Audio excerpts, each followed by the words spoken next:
Eh ben, bonjour à tous, bienvenue sur Megaforce Magazine, c'est Negan et donc aujourd'hui on va rencontrer donc Nicolas Perret. Donc, enchanté. Bonjour, bonjour.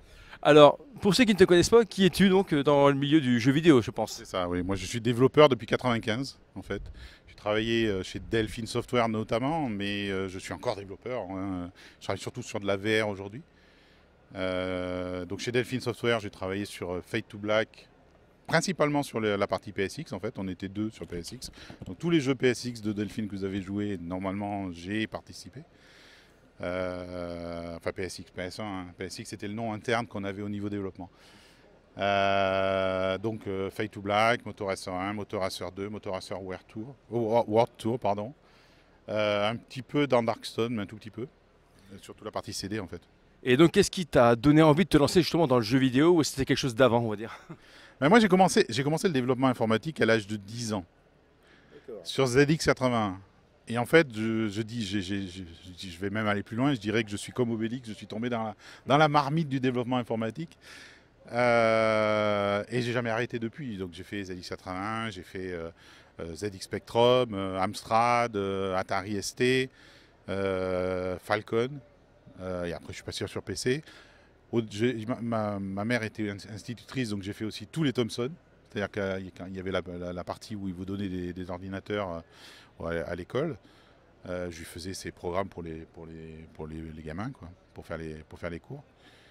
Donc voilà, et puis après j'ai fait mon service militaire. Et même mon service militaire, en fait, j'ai codé, parce que j'avais même prévu de faire tout un truc. Parce que j'étais à Draguignan, dans l'école militaire de Draguignan. Et du coup, on faisait mon métier, entre guillemets, c'était d'effacer des plaquettes pour faire des tableaux de planification de l'école. J'ai dit, mais je vais tout vous refaire par informatique, le machin, c'est de la merde avec vos papiers, là, etc. J'ai fait un projet, c'est monté jusqu'au général, c'est redescendu, on n'a pas le crédit, alors que bon, je ne demandais rien, moi. Bon. Et après, je suis parti, j'ai travaillé après l'armée chez Titus. Ça n'a pas duré parce que c'était une catastrophe chez Titus, c'était bon. Et après, j'ai pu aller chez Delphine, je suis resté 10 ans chez Delphine. Donc sur tous les jeux que j'ai dit précédemment. Ensuite, j'ai aidé à sauver le jeu vidéo français en 2003 quand il y a eu la crise du jeu vidéo avec Girafe, donc qui était une association à l'époque qui voulait dire le jeu vidéo et son industrie rassemblent leurs acteurs français. Et après, j'ai créé ma propre société pour faire des interfaces utilisateurs, pour faire des menus en fait. Voilà. Après, j'ai revendu ma société. J'ai travaillé chez 3D Roder, qui est un périphérique pour faire de la VR, en fait, pour avancer avec ses pieds tout en étant assis. J'ai même investi un petit peu dedans et ça a coulé. Et donc là, en revenant donc, Et aux après, j'ai étapes, une autre boîte, voilà. et donc en revenant, donc, on va faire étape par étape, donc tu as commencé après par, tu as travaillé à Delphine Software, et donc tu as fait quoi exactement là-bas? Alors, chez Delphine Software, j'étais programmeur PS1, en fait, hein, et on a eu les tout premiers kits en fait en France, même avant Ubisoft, etc. On avait les gros kits, les grosses boîtes de PS1. Et il fallait qu'on porte Fade to Black, qui avait été développé sur Silicon Graphics au début, même pas sur PC à l'époque en fait, et qui avait été porté sur PC, donc qui utilisait des ressources monumentales, et il fallait arriver à le faire rentrer dans les contraintes drastiques de la PS1, drastiques en termes de mémoire, en termes de puissance. Et donc ça a été un gros challenge à l'époque. Euh, Ensuite, il y a eu... en réalité, pas directement. C'est-à-dire qu'en fait, il y a eu Darkstone, en fait, qui a été déjà en développement pendant la fin de Fade to Black. En vrai. Ça s'appelait différemment, j'ai oublié le nom. Et il y a un contrat qui a été signé avec Electronic Arts pour sortir ce jeu. Mais la petite histoire sur Motoracer qui n'est pas très connue, c'est que Paul QC, c'était au tout début de DirectX. Et Paul QC, DirectX 3, il y avait DirectPlay à l'intérieur. Il a commencé à vouloir jouer avec le système réseau pour pouvoir jouer en réseau. Et il avait commencé à faire juste pour le test, quoi. C'est lui qui l'avait fait, hein. Et il avait mis une sorte de map, en fait, avec des cubes dessus de couleurs. Presque un capture de flag, si vous voulez, comme on pourrait avoir aujourd'hui. Et on a joué pendant des jours et des semaines à ce jeu-là. Juste, c'était vraiment très con. Et les graphistes ont dit, ben, on va remplacer en fait les cubes par des motos. Et c'est là qu'est partie l'idée de faire Motoracer, en fait. Et c'était un travail assez itératif et collaboratif. Et donc, ils ont commencé à le faire sur PC, on a commencé à le faire sur PlayStation, etc. etc. Et c'est là où on a sorti Motoracer. À la fin de Motoracer 1, on n'a pas sorti à temps, suffisamment à temps, vous savez, les fameux milestones, machin, la release. On a raté 6 mois de paiement. Du coup, ben, on n'avait plus d'argent des Delphines. Ils ont viré la moitié du personnel. Je suis resté. Et Electronic Arts a essayé de nous racheter parce qu'on n'avait pas fait l'autre contrat. On avait fait Motoracer à la place. Du coup, il a fallu faire l'autre contrat. On a continué. On a fait Motoracer 2 avec les restes de Motoracer parce qu'en fait, c'est une évolution. Hein. On a rajouté un système de circuits, etc. Et ensuite, on a fait Motoracer World Tour, sur lequel j'avais beaucoup plus de responsabilités. Enfin, World Tour d'abord sur PlayStation, sur lequel j'avais beaucoup plus de responsabilités, puisque j'ai fait toute la chaîne de production, enfin j'ai fait toute la chaîne d'outils, j'ai fait les menus, enfin tout un tas de choses sur Motoracer World Tour. Et ensuite, on a fait Motoracer 3, et Motoracer 3, malheureusement, a fait une cyberpunk, hein, c'est-à-dire qu'on a coulé à la boîte à cause de Motoracer 3, puisqu'il est sorti buggé. Et à l'époque, c'était plus compliqué de faire des patchs, en fait, hein, parce que, imaginez, à l'époque, c'était les CD dans les magazines, et puis nous, on voulait faire avec Internet, donc on a sorti un jeu buggé qui a été craqué tout de suite, et du coup, il est sorti qu'aux États-Unis d'abord. Et donc, du coup, tout le monde l'a récupéré en version craquée et il n'était pas intéressant parce qu'il était buggé et plus personne n'a voulu y jouer. Il est revenu après en France et personne n'a voulu l'acheter et la boîte a coulé. Mais en Europe, il a été modifié, donc il a eu la mise à jour. Oui, mais malgré tout, il l'avait déjà récupéré en Europe. C'était le début d'Internet, donc tout le monde l'attendait ce jeu. On avait 40 000 personnes jour sur le site web, donc c'était un truc de fou, quoi. Et c'est dommage. Tout ça parce qu'on l'a sorti trop tôt, buggé et mal protégé.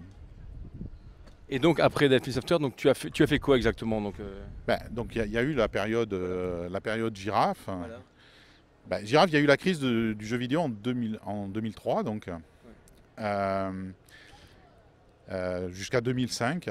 Et la crise du jeu vidéo, ça a détruit la moitié des studios de développement de l'époque. Donc du coup, ça a mis sur le carreau, ça a mis la moitié des développeurs de l'époque. Hein, donc on peut retrouver encore aujourd'hui des articles sur Internet dans lesquels je dis la plus grosse société française actuelle de jeux vidéo, c'est la NPE. Alors ça s'appelait la NPE à l'époque, maintenant c'est Pôle emploi, mais ça s'appelait la NPE à l'époque. Et donc j'ai essayé avec Giraffe, en tant que président de Giraffe, après avoir fait un discours en fait à IJDA, j'étais à Paris à l'époque, et il y avait les rendez-vous IJDA, qui était une association internationale, et j'avais fait un gros discours en disant il faut qu'on fasse ça, ça, ça. J'ai fait un site web, et après j'ai lancé Giraffe, une association, il y a plein de personnes qui m'ont rejoint, et on a essayé de trouver des solutions. Et le problème c'est de trouver des solutions, moi j'y connaissais rien, c'est pas mon boulot malgré tout, tu vois. En face de nous, il y avait le sel et la pomme. La pomme, c'est devenu le SNJV aujourd'hui. Et donc le sel faisait... Enfin, ils ne pouvaient pas faire grand-chose. Hein, et puis ça les intéressait pas forcément de faire quelque chose. La pomme, ils essayaient surtout de garder les boîtes encore en vie, quoi. Mais ils n'étaient pas forcément dans une optique de renouveau. Et c'est la période où il y a énormément de personnes qui étaient sur le carreau. Certains ont complètement quitté le jeu vidéo. Certains voulaient continuer à travailler dans le jeu vidéo, mais il n'y a plus de boîte, donc vous ne pouvez pas trouver de boulot. Et d'autres sont partis au Canada. C'est la période où en fait Ubisoft est parti au Canada et a créé toutes les filiales au Canada. Donc certains sont partis au Canada. Et moi, j'ai réfléchi à tout ça et en fait, je me suis dit la seule solution pour sauver le vidéo français, c'est qu'il y ait des boîtes. Donc on va aider les personnes qui travaillent, qui sont au chômage, quoi, en fait, à créer des boîtes. Et j'ai fait énormément de choses à ce niveau-là. Je suis même allé à la mairie de Paris, j'ai fait presque un sitting devant le maire en lui disant donnez-nous un stade avec des tréteaux, avec Internet, machin, ou faire des jeux. Le mec, il m'a rigolé au nez. Bon, enfin voilà. Et on est arrivé en fait à faire ça, puisqu'on après avoir fait en fait une réunion à la Chambre de commerce de Paris dans lequel on a fait en fait un peu comme ce qu'on fait aujourd'hui avec les startups, hein, où tu avais un pitch quoi, en fait, devant des investisseurs potentiels. Il y avait aussi un gros meeting avec toutes les personnalités de l'époque. J'ai encore les photos, hein, je peux t'en donner les photos, ça t'intéresse. Et après avoir fait donc tout ça, ben, le gouvernement a dit Banco, vous nous avez démontré que les personnes veulent encore faire des jeux vidéo en France, on va vous aider à faire des jeux vidéo en France. Et aujourd'hui, il y a encore du jeu vidéo. Et ensuite, donc après, ça s'est relancé, on va dire. Qu'est-ce que tu as fait? Tu as créé ton propre studio? Tu as fait quoi? Ben, moi, je voulais créer mon propre studio, mais il faut énormément d'argent pour créer son propre studio. Quand je suis parti de chez Delphine, j'ai récupéré des droits d'une technologie que j'avais développée de chez Delphine. Et donc j'ai créé ma société sur cette technologie. C'était une technologie pour faire les menus des jeux vidéo, en 2D et en 3D, dans lequel il y avait un début d'éditeur et un SDK, si tu veux. Et donc ce que j'ai fait, c'est que j'ai fait un vrai éditeur, un petit peu une sorte de Flash, si tu veux, l'éditeur Flash, je ne sais pas si ça vous parle encore, mais même presque plus puissant que ça, dans lequel tu pouvais faire tes animations, dans lequel et quelque chose qui était vraiment adapté aux jeux vidéo, puisqu'en fait, c'était pas un moteur de jeu, mais ça se branchait sur n'importe quel moteur de jeu très facilement. C'était orienté artiste, c'est-à-dire qu'en fait, l'artiste ne faisait pas de code, en fait. Il pouvait faire directement les menus, quasiment l'intégralité des menus, sans faire une ligne de code à l'intérieur de l'éditeur, et faire les animations et tout à l'intérieur de l'éditeur. Et après, ben, on pouvait le brancher, les programmeurs pouvaient faire des choses un peu plus supérieures s'ils avaient besoin, des effets, des choses comme ça. Et ça a été utilisé dans un certain nombre de jeux. Par exemple, Heavy Rain, c'est un exemple. Hein. Heavy Rain, vous avez tous les menus, mais aussi quand vous avez le mode AR en fait, d'Heavy Rain, ben, en gros, c'est ça, quoi. Ça utilise ma techno. Alors, c'est pas moi qui l'ai fait, du coup, c'est quelqu'un qui a travaillé chez Heavy Rain, un artiste, quoi, puisqu'il l'a fait dans l'éditeur. Et qui a fait le truc où tu mets les lunettes et tu as tout le truc qui se met, où tu vois les éléments par terre, etc. Et je voulais te demander comment, là tu as vu donc beaucoup de choses dans l'univers du jeu vidéo, comment tu vois l'évolution, parce qu'on voit beaucoup qu'il y a l'intelligence artificielle qui arrive, le VR justement, alors comment tu vois justement l'avenir, on va dire, de cet art, on va dire? Ben, moi le problème de l'avenir va dépendre en grande partie des éditeurs déjà, c'est-à-dire est-ce qu'ils vont nous laisser faire des jeux un peu innovants ou est-ce qu'ils vont encore nous mettre dans des boîtes? Parce que malgré tout, les éditeurs, c'est eux qui financent hein, aujourd'hui le jeu vidéo. Mais paradoxalement, un des problèmes du jeu vidéo actuel, c'est que c'est presque trop facile de faire des jeux. Ce qui veut dire que tout le monde a l'impression qu'il peut faire le jeu qu'il veut, qu'il rêve, etc. À part que pour faire un jeu, l'outil ne suffit pas hein, de commencer quelque chose. C'est quelque chose qui prend du temps, qui demande malgré tout des capacités. Et donc, certains y arrivent, hein, et le font très bien. Mais souvent, beaucoup s'arrêtent très vite, en fait. Et malgré tout, ceux qui y arrivent ont tendance à énormément copier, en fait, ce qui existe déjà. Et on se retrouve avec 15 000 jeux PC par an sur Steam, etc. Donc, en fait, l'avenir du jeu vidéo est un petit peu l'avenir du cinéma. C'est-à-dire que si vous comparez l'histoire du cinéma, aujourd'hui, on en est au moment, dans le cinéma, où les cinéastes, ils ont arrêté de fabriquer leurs propres caméras. Puisque maintenant, on a arrêté de fabriquer nos propres moteurs. On utilise des moteurs déjà définis, que ce soit Unreal, que ce soit Unity, des choses comme ça. Et on en est là. Donc l'avenir du jeu vidéo, en fait, malgré tout, on peut le comparer à l'avenir du cinéma, si tu veux. Donc il va être important. Après, quels sont les acteurs et quelles sont les directions dans lesquelles on va aller, il faut voir. Il faut espérer que la créativité va reprendre un petit peu le dessus. Et ça se démontre un peu en fait, parce que si vous regardez ce qui s'est passé en début d'année, cette année, hein, les jeux AAA se sont beaucoup cassés la figure. Par contre, les AA ont eu un très gros succès. Pourquoi? Parce que en gros, les AAA,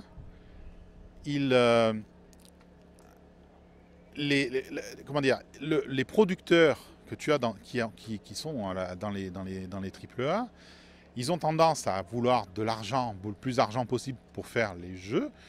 Je compare un peu ça aux militaires qui faisaient tourner les camions. Hein. C'est-à-dire que, en fait, quand tu prends ton budget, tu essaies d'avoir le plus gros budget. Donc tu as une grosse ambition sur le jeu. Donc tu as beaucoup de personnes pour travailler sur le jeu. Mais au final, ce n'est faire que du remplissage. Et on ne prend pas de risque sur le jeu lui-même. C'est-à-dire qu'en fait, on prend un moteur existant, on fait une petite histoire, on prend des graphismes, on fait des jolis graphismes, on prend une équipe monstrueuse pour remplir le monde, on fait un open world, enfin voilà, et hop, on a un jeu.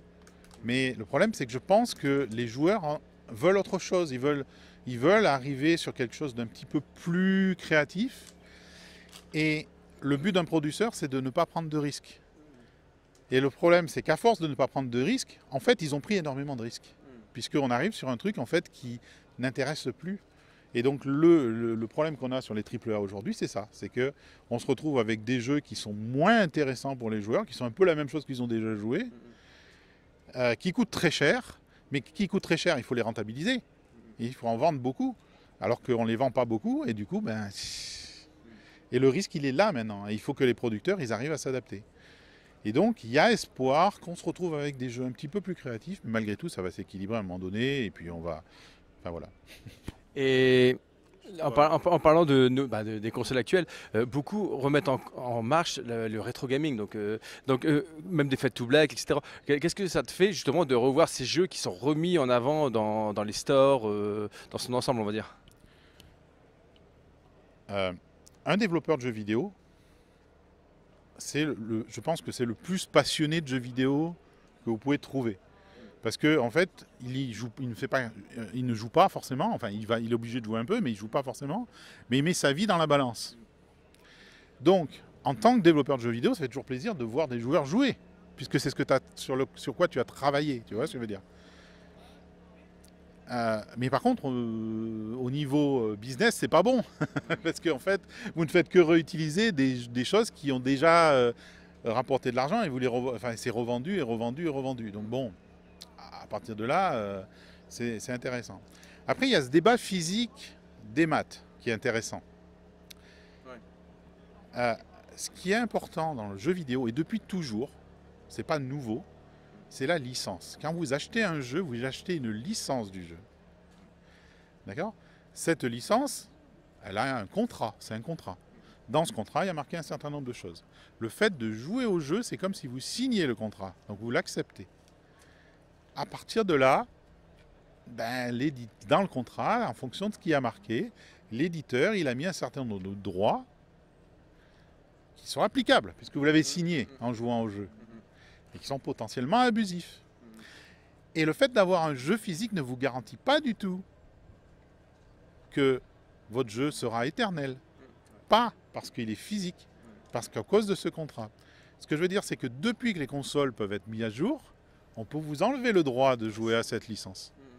Donc les jeux physiques, c'est bien gentil, mais c'est pas valide. Ce qu'il faut faire, c'est se battre pour que les contrats, ils soient valides, ils soient honnêtes, ils ne soient pas abusifs. Et là, quand tu vois par exemple le Pixel Days où il y a énormément de jeux physiques, on voit qu'il y a énormément de demandes.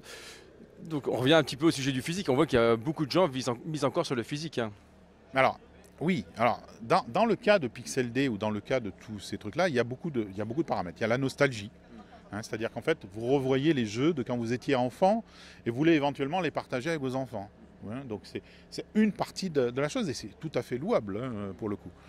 Et souvent, alors des fois on est déçu parce que là, le souvenir qu'on en a, le cerveau travaille beaucoup sur l'imaginaire. Quand vous revoyez le jeu, il n'est pas aussi beau que ce que vous vous rappeliez. Bon. Mais malgré tout, ça vous fait quelque chose parce que vous avez vécu quelque chose. Hein. Quand vous jouez à un jeu, vous êtes une partie de l'action dans le jeu, puisque vous êtes actif dans le jeu. Donc d'un certain côté, vous le vivez le jeu. Donc c'est important.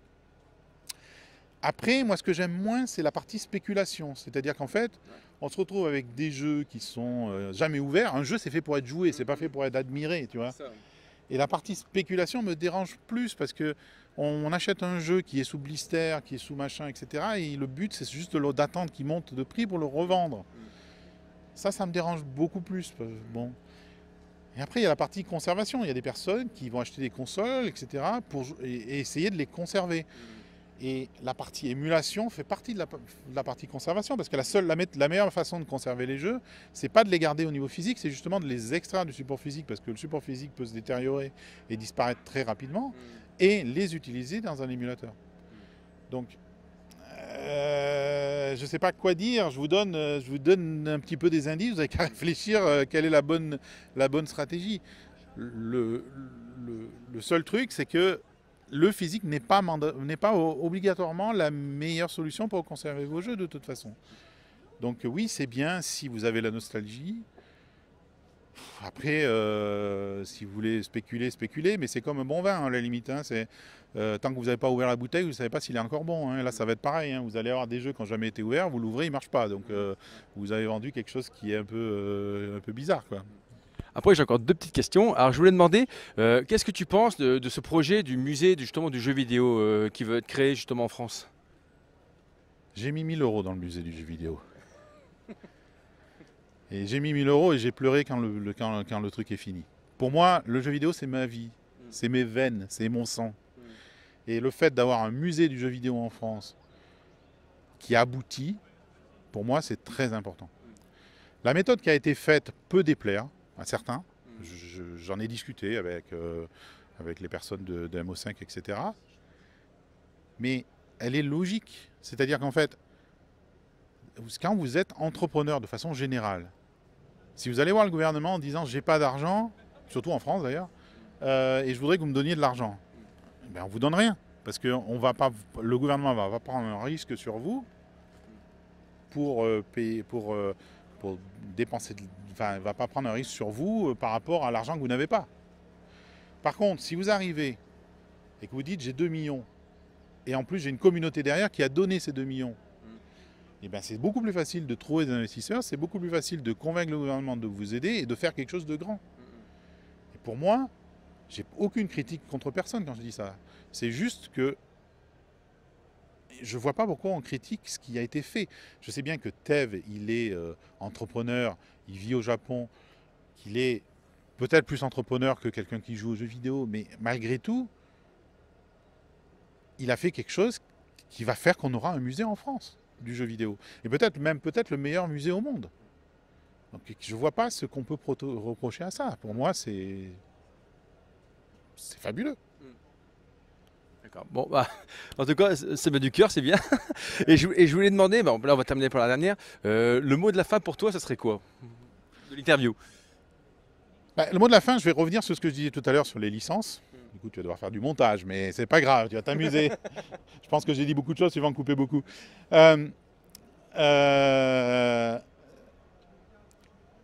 Moi, je pense qu'il faut vraiment qu'on arrive à trouver des solutions et qu'on s'unisse entre les joueurs. Et je pense que j'ai un projet, mais je ne sais pas si ce projet va être possible parce qu'il faut qu'il y ait des bonnes volontés en tant que joueur, mais il faut peut-être des bonnes volontés aussi en tant que ce qu'on appelle pompeusement les influenceurs, les youtubeurs, les twitchers, pour aider en fait à pousser ça. La seule solution, si on veut arriver à régler les 3 problématiques actuelles du jeu vidéo au niveau de la conserve, enfin au niveau des jeux vidéo, des licences de jeux vidéo. Il y a une problématique au niveau des abus dans les licences. Et les abus sur le fait que dire que tu as signé parce que tu as joué, que personne ne sait. Donc ça, il y a des choses qui existent au niveau Europe, il faut les utiliser, les outils RGPD, DSA, qui vont nous aider. Il y a des solutions, enfin il faut qu'on ait des solutions de conservation. Il y a la BNF en France, mais c'est quelque chose qui n'est que en France. Il y a un petit peu en Allemagne, peut-être un petit peu en Espagne. Mais il faut faire quelque chose au niveau européen là-dessus. Donc c'est pareil, l'Europe peut nous aider. Et avoir quelque chose qui permet de faire cette conservation, pas pour nous, pour nos enfants, pour nos petits-enfants, pour qu'ils puissent voir les jeux vidéo qu'on a aimés quand on était jeunes et voir d'où viennent les jeux vidéo. C'est important. Et que ce soit sur du physique ou que ce soit sur des émulateurs, c'est important. Et la dernière chose, j'ai fait une petite étude, un petit calcul. Depuis toujours, les éditeurs où les fournisseurs, enfin comment on appelle ça, enfin Sony, Microsoft, Ouais. enfin les... Constructeur. Hein. Ouais, mais c'est pas que constructeurs, parce que tu as les plateformes aussi, enfin les plateformes. Les plateformes, que ce soit Steam, que ce soit enfin, etc. Ils bloquent sur la revente du jeu vidéo. Pourquoi ils bloquent? C'est à cause d'un truc comme ça. C'est-à-dire qu'en fait, là, les éditeurs ne gagnent pas d'argent. Le jeu a été vendu une fois, et on le revend 2, 3, 4 fois. Il y a les intermédiaires qui gagnent de l'argent, mais eux ne gagnent plus d'argent. Et donc ils bloquent. À part qu'ils ont tort, je pense. Parce que, en fait, si on fait une étude de société, la raison pourquoi tu as de la revente, c'est parce que les jeux sont potentiellement chers pour des personnes qui ont moins d'argent et qui sont prêts à les acheter moins cher pour y jouer. Pour un développeur, c'est important que ton jeu il soit joué. Pour un éditeur, non, le but c'est de faire de l'argent. Mais s'il y avait un système de revente dématérialisé pour le coup, qui soit officialisé, correct, etc., pour le coup, il n'y aurait plus d'intermédiaires puisque ce serait directement les plateformes et les éditeurs qui reprendraient une partie de cette revente. Et en même temps, Alors j'ai un trou. Attends, une seconde. On laisse, il n'y a pas de souci. C'est con d'avoir des trous en plein milieu comme ça. Attends, je vais le refaire, hein, mais il faut que je retrouve ma phrase. Oui, voilà, ça y est, je l'ai. Et en même temps, en fait, l'idée, c'est qu'il n'y aura sur les stores que les jeux qui ont été revendus. Donc ça ne fait pas de la concurrence aux jeux neufs. Pourquoi? Parce qu'en fait, ceux qui n'auront pas d'argent pourront les acheter, mais ils ne pourront acheter que le nombre qui ont été revendus. Donc de toute façon, ça fait de l'argent qui rentre dans tous les cas. C'est juste qu'il faut arriver à convaincre les plateformes et les éditeurs qu'en réalité, ce modèle est possible. Et là, c'est plus de la bonne foi qu'autre chose. Je les comprends complètement qu'avant, ils bloquaient parce qu'effectivement, la revente pour eux, c'était un vrai problème. Et c'est pour ça qu'ils bloquent encore. Mais en réalité, c'est à leur avantage et à l'avantage des joueurs pour que ce soit possible. Voilà. Et donc, je pense qu'il y a ces 3 points qu'il faut arriver à régler et je pense que c'est possible. Mais il faudrait, le rêve, on va dire, ça serait de le faire avant les européennes, mais là, c'est un peu court. Mais moi, ce que j'avais comme idée, j'en ai parlé à Conquerec, j'en ai parlé à un certain nombre de personnes, mais c'est compliqué parce qu'il faut faudrait motiver tous les influenceurs. Il faudrait faire une sorte de week-end façon un peu Z-Event dans lequel, en fait, on demande aux joueurs, peut-être de financer un petit peu parce que si on avait des lobbies qui aillent à l'Europe et qui commencent à taper à aller parler aux députés européens, parce que les lobbies des éditeurs, ils y seront de l'autre côté. Donc il faut qu'il y ait quelque chose en face. Donc voilà. Mais surtout, il faudrait qu'en fait les joueurs, ils envoient des courriers, alors des courriers déjà prédéfinis, à tous les députés pour les sensibiliser sur la problématique. Et bien sûr, après, il faut faire des demandes à l'Europe sur le DSA, sur le RGPD. Il faut voir ça avec des juristes, parce que moi j'ai fait des études là-dessus, mais je ne suis pas juriste. Pour arriver à trouver des solutions. Mais c'est possible. On peut y arriver et on peut faire qu'on arrive à avoir un jeu vidéo un petit peu plus correct, quoi, un peu plus balancé, un peu plus... je cherche le mot. Équilibré, non pas équilibré, respectueux, enfin voilà. D'accord. Okay. Voilà. Bon ok, au moins on peut dire que là on a fait le tour, ça veut dire que là on a appris pas mal de choses en tout cas. Et voilà, donc on s'achève avec cette vidéo, en tout cas j'espère que vous avez vraiment apprécié. Donc si vous voulez retrouver les informations pour Nicolas Perret, c'est où exactement? Alors il y a un site web, c'est playrit.eu, dans lequel il y a tout un tas de documents. Et sinon j'ai une chaîne YouTube aussi, mais alors la chaîne c'est plus... technologie du jeu vidéo, donc ça n'intéresse pas forcément tout le monde, mais si vous voulez savoir comment on fait les jeux et pourquoi est-ce que c'est le ray tracing, des choses comme ça. Et j'ai essayé de faire mes vidéos, alors il n'y en a pas beaucoup, mais j'ai essayé de faire les vidéos que j'ai fait façon un peu C'est pas sorcier, pour que ça soit simple à comprendre, même s'il y a des choses compliquées. D'accord. Bon donc on mettra tout ça dans la description. Et Dr JVTech, pardon. Voilà, comme ça c'est bon. Bon voilà, comme ça on marquera tout dans la description et puis dans ce cas-là, si vous avez des commentaires, n'hésitez pas à le mettre et puis on vous répondra dès que possible. Voilà, allez, à très vite.